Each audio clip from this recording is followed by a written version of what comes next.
cô. Có chuyện phát tài đó tôi muốn đó chị làm bơ. Chuyện phát tài đó tôi muốn yang đó tao nó. Là tao nó sẽ làm bơ. Con nó là chơi làm bơ. Rồi con nó không bị nó hẳn thôi là. Nó bơ. Mà nó cái này bơ là chị phú tờ. Nó tới đi chơi không sức tờ rồi. Chị ta kể một cái rõ hồn bèo đi mà. Thêm đẹp tờ làm bơ. Ôi dồi, không nhà không biết có sư. Có con mà thầm mắt bà sư làm thôi. Bây ta chẳng huyền mà, hai là chỉ tao kể tầm, kể kể sư chơi đi mà. Bây hai là nó sẽ chăn nè làm thôi. Có chắc bà đi ở sư à.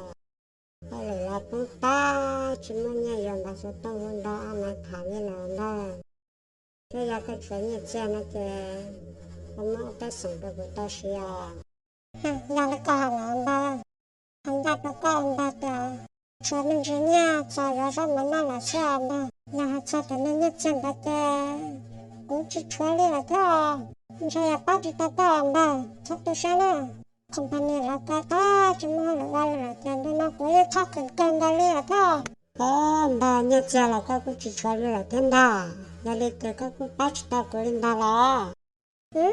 Chị cho đi là nè cho tao khó biết mà tại do ổn định và cứ tạm bảo lên này chứ tao khó khó mình đấy cái lo không nhớ sao mà cái nhìn đó chứ ở cái ổ thằng mẹ cái ổ tao nữa bà là cả cho khó con mà chị cho đấy nè thằng mẹ mà tao chín đủ hăng ổ tao nè nhà nó cái ổ lên là cái lo hay lọ rồi tao rồi nhớ cơ li tiếp theo ba nó sao lọ tao nâng đu này là ta rồi phải trông mà tao lên rồi nè giờ mà sao có sẽ làm ba là chơi là đi mà anh sẽ có tao sẽ lên đi tụ tao cá mắt có vì nó kìa muốn được chúa và la tôi bên hồn trong bia sẽ theo ha muốn lúc nói cái kia